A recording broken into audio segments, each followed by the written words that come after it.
todas e todos, meu nome é Miri Olivia e este é o canal do KB Advocacia. Neste canal nós falamos sobre empresa, patrimônio e pessoas. E no vídeo de hoje eu quero discutir e apresentar para vocês uma recente decisão do Tribunal Superior do Trabalho. O cuidador que exerceu jornada 12/36, mas não foi formalizar essa jornada, recebeu todos os valores como hora extra. Vamos entender um pouco esse caso?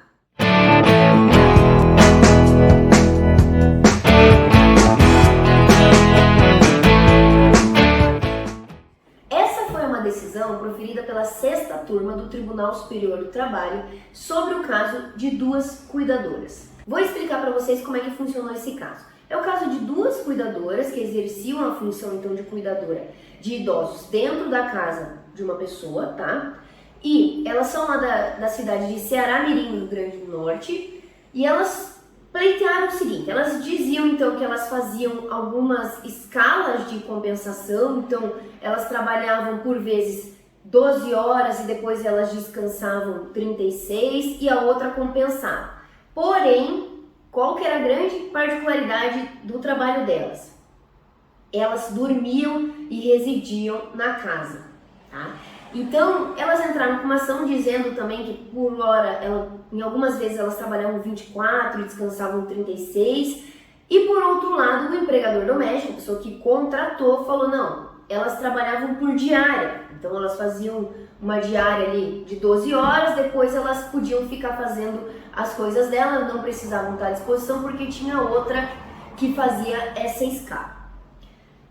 Essa é uma situação muito complicada. Porque vejam, quando nós estamos falando de cuidador, nós estamos falando de empregado doméstico. E precisa ser respeitado tudo que a legislação fala sobre o empregado doméstico.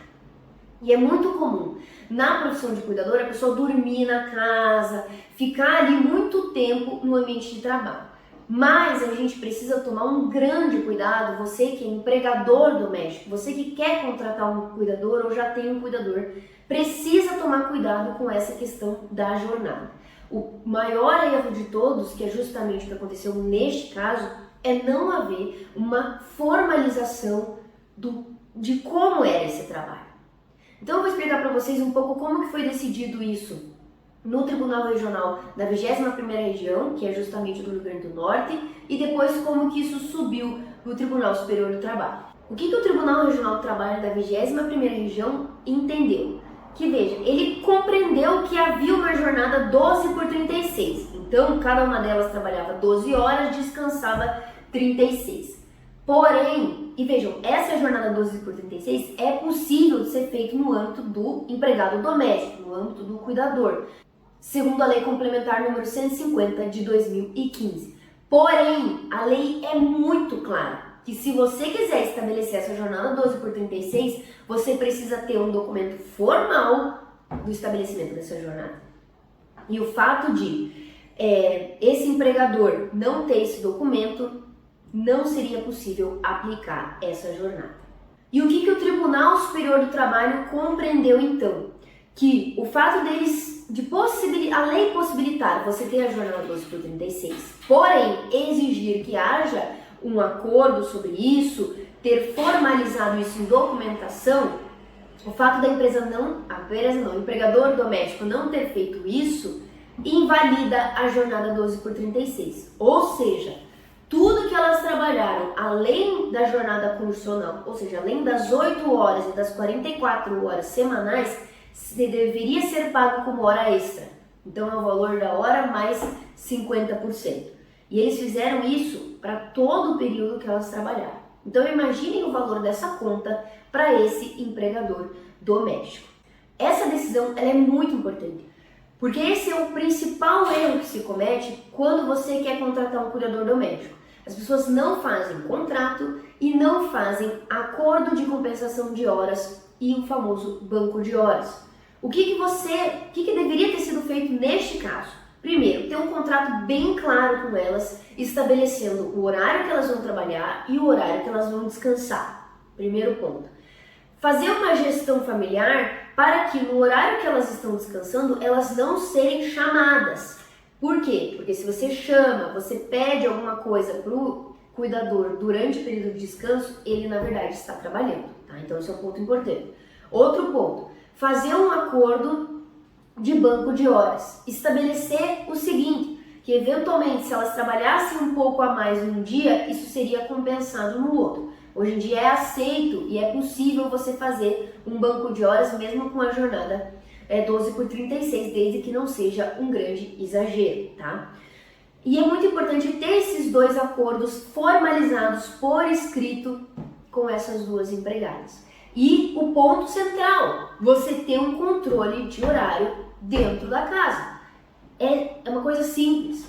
No próprio sistema e-social, que é o sistema onde você cadastra o empregado doméstico, você consegue baixar, fazer o download do arquivo de controle de horas, onde você vai anotar o dia, o empregado doméstico, tá? O cuidador vai anotar o horário que ele entrou, o horário que ele saiu e vai assinar.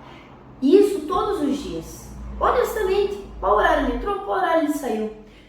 E esse controle, eles conseguiriam, nessa ação, ter evitado pagar todos esses valores como hora extra, porque eles teriam um controle dessa jornada. Então, é muito importante entender, e por isso que as pessoas precisam de uma assessoria jurídica especializada. Porque a lei fala que dentro de uma relação doméstica você não precisa ter controle de horas. Porém, como você prova que a pessoa não fez hora extra? Como você prova que a jornada era 12 por 36, se você não tem controle de horas? Então, todas as pessoas que vêm aqui no escritório e querem uma assessoria para regularizar a questão dos cuidadores ou empregados domésticos em geral, babás, a gente sempre assessora a fazer um controle de horas. Tá? Tem alguns clientes que, por exemplo, tem portaria que faz controle biométrico, a gente pede para fazer um duplo controle, excelente. Mas se não tem isso na sua residência, não tem problema. Vamos fazer esse controle certinho para a pessoa preencher dia a dia. Mas é muito importante, da análise desse caso, surge esse alerta.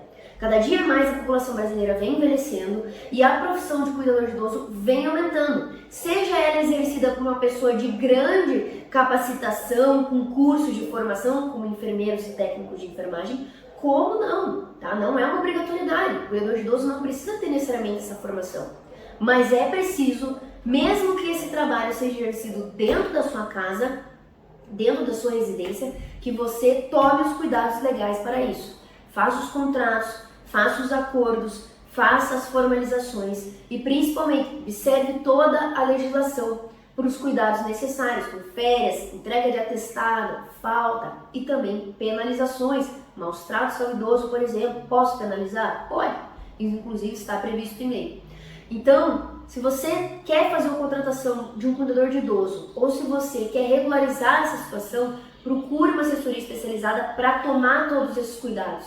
É muito triste quando eu vejo alguns clientes que chegam no escritório que eles têm um idoso que eles precisam cuidar e agora eles têm um problema, que é uma ação trabalhista com valores gigantes, tá? Milionários, exigindo esses detalhes que poderiam ter sido evitados com uma assessoria para dentro do seu lar, para dentro dessa relação empregatícia doméstica, tá? Então, muito obrigada. Se vocês tiverem alguma dúvida ou sugestão ou algum ponto específico que vocês querem tirar dúvida sobre o emprego doméstico, mandem mensagem, mandem perguntas aqui no nosso canal, que nós respondemos sempre. Essa foi, inclusive, uma sugestão de uma colega. Então, a gente sempre está abordando sistemas informativos para alertar vocês pontos da legislação que precisam ser observados. Muito obrigada e até o próximo vídeo.